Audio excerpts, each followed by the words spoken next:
మరి అరవింద్ కుమార్ ఎవరైతే ప్రభుత్వంలో అత్యంత కీలకమైనటువంటి సీనియర్ ఐఏఎస్గా ఉన్నటువంటి అధికారి అరవింద్ కుమార్ది నోటీసులు ఇవ్వటం ఆయనకి ఇప్పుడు దాన్ని బట్టి చూస్తే ఏదైతే ఫార్ములా ఈ రేసుకు సంబంధించి ఒప్పందాన్ని జనరల్గా ప్రభుత్వం ఆమోదించిన తర్వాత ప్రభుత్వం ఆదేశాల మేరకి ఇంకొకరితో ఒప్పందం చేసుకుంటారు. ఇక్కడ ప్రభుత్వం ఆదేశాలు లేవు, ప్రభుత్వం ఉత్తర్వులు లేవు, ప్రభుత్వం కమిటీ లేదు, దాన్ని ఫైనల్ చేసింది లేదు. వీరందరూ వీరిగే ఒక డెసిషన్ తీసుకొని జిహెచ్ఎంసీతో మాట్లాడి జిహెచ్ఎంసీ దగ్గర నుంచి నిధులను 52 కోట్లని పంపించేసి వారితో ఒక ఒప్పందం చేసుకున్నారట. దాంతో ఇప్పుడు అది తీవ్ర వివాదం దుమారం రేపుతూ ఉంది.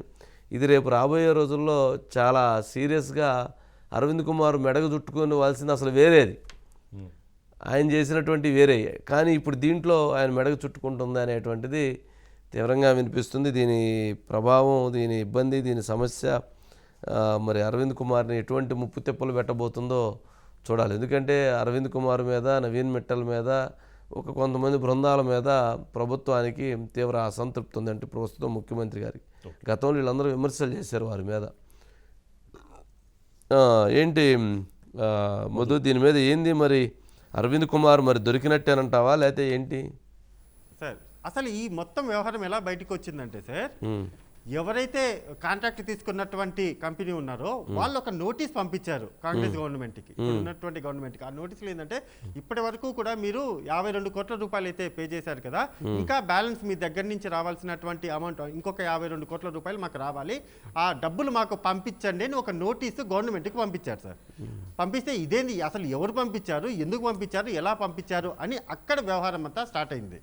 అలా స్టార్ట్ అయినప్పుడు ఓహో ఇది క్యాబినెట్ నిర్ణయం లేదు, గవర్నమెంట్ నుంచి పర్మిషన్ తీసుకోకుండానే టోటల్గా డబ్బులన్నీ కూడా నిధులు మళ్లించారు. అలా మళ్లించడంతో ఈ మొత్తం వ్యవహారం అంతా కూడా జరిగింది అని గుర్తించి సిఎస్ శాంతకుమారి ఒక నోటీస్ అయితే జారీ చేశారు సార్. వారం రోజుల్లో స్పష్టమైనటువంటి క్లారిటీ ఇవ్వండి అని అరవింద్ కుమార్కు ఐఏఎస్ ఆఫీసర్కి నోటీసులు అయితే ఇచ్చారు. ఆ నోటీసులో వారం టైం ఇచ్చారు సార్. ఆ వారంలో సమాధానం చెబుతారా, డబ్బులు కట్టారా, ఇంతే, ఇంతకన్నా ఏమీ లేదు సార్. ఆ నోటీసుల ప్రకారం కూడా ఇంకా ఆయన సమాధానం చెప్పాల్సి ఉంటుంది. ఎవరి అనుమతి తీసుకొని ఏదైతే కేన్ గ్రీన్ ఏదైతే ఉందో సార్, ఆ కేన్కు సంబంధించినటువంటి కంపెనీ ఏదైతే ఉందో దాన్ని కాదని ఫియా అనేటటువంటి కంపెనీకి ఎందుకని కాంట్రాక్ట్ ఇవ్వాల్సి వచ్చింది, ఎవరి అనుమతి ఇచ్చారు దానికి అనేది ఇక్కడ బయటికి రావాలి. కాబట్టి దాంట్లో గోల్మాల్ జరిగింది అని స్పష్టంగా తేలిపోయింది.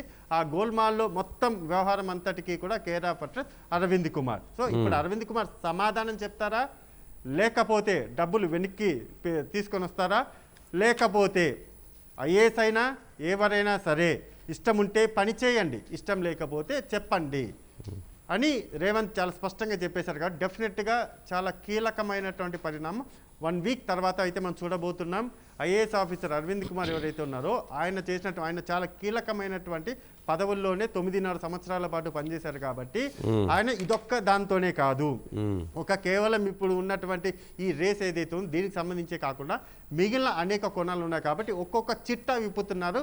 చిట్టా విప్పడంలో పైనుంచి అంటే టాప్లో నుంచి కాకుండా కింద నుంచి పైకి మొదలు పెట్టడం చెప్పవచ్చు. కింద నుంచి పైకి రావడంలో ఇంకా ఎన్ని కోట్ల రూపాయలు, ఇది 50 కోట్లు మాత్రమే కనబడుతుంది, దాని పక్కన సున్నాల సంఖ్య కూడా పెరిగే అవకాశాలు ఎక్కువగా ఉన్నాయి సార్. ఓకే, అంటే దాదాపు మరి అరవింద్ కుమార్ చుట్టూతా ఈ సమస్య చుట్టుకున్నట్లే.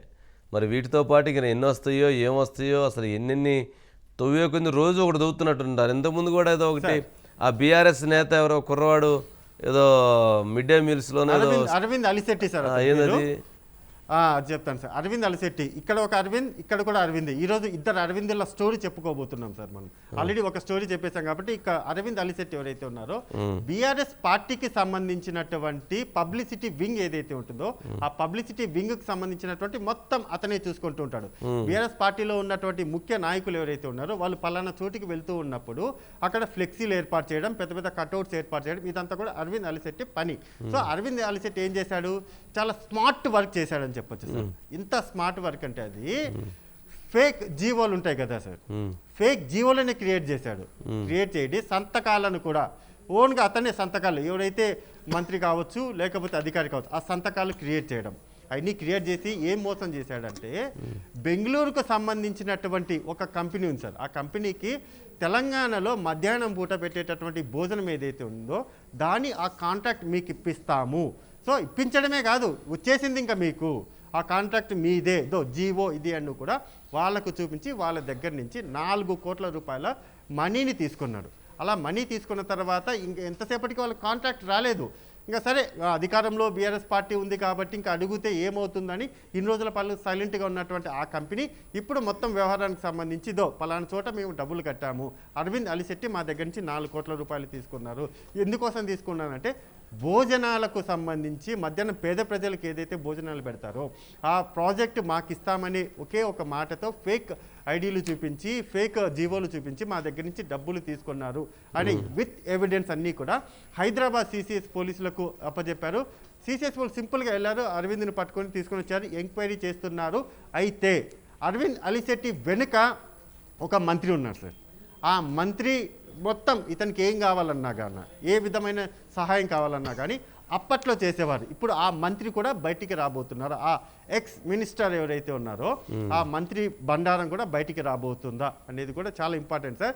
ఏది ఏమైనప్పటికీ అధికారులు, అదేవిధంగా మాజీ నాయకులు, మాజీ మంత్రులు ఎవరైతే ఉన్నారో వాళ్ళ చుట్టూ కూడా ఒక కంచె అయితే కాదు మోదు. అంటే జనరల్గా మంత్రులు వీళ్ళందరూ ఉండే పనికైతే ఇంకా ఆ దొంగ జీవోలు అవన్నీ అవసరం ఏముంది? డైరెక్ట్గానే ప్రభుత్వంలోనే చెప్పేసి ప్రభుత్వంలో జీవోలు పాస్ చేపించవచ్చు. జనరల్గా ఏంటంటే ఈ పై వాళ్ళకి తెలవకుండా కింద వాళ్ళు వాళ్ళ ఇష్టానుసారంగా వాళ్ళ పనితనం వాళ్ళు చూపించుకోవటం కోసం ఎక్కువగా చేసేటువంటి చర్యలు అవి ఉంటాయి.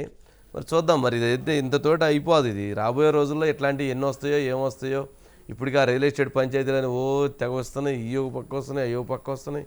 ఓ పక్క ఈ అరవింద్ అంటారు, ఓ పక్క అరవింద్ అంటారు, ఓ పక్క మెట్టలు అంటారు. ఇవన్నీ ఒక్కోటి వస్తూ ఉంటాయి. జనరల్ ఎప్పుడు ప్రభుత్వం అంటే ఖర్చు పెట్టిన దుబారా ఖర్చును కూడా ఇప్పుడున్నటువంటి ముఖ్యమంత్రి రేవంత్ రెడ్డి గారు వాటిని కూడా బయటికి తీస్తున్నారు. దుబారా ఖర్చు అంటే ప్రజాధనాన్ని మీరు బాధ్యత లేకుండా ఖర్చు పెట్టారని చెప్పడం ద్వారా అది కూడా పెద్ద ఇండికేషనే. మరి చూద్దాం వీటికి సంబంధించి ఏందనేది. Okay Madhu, right. నెక్స్ట్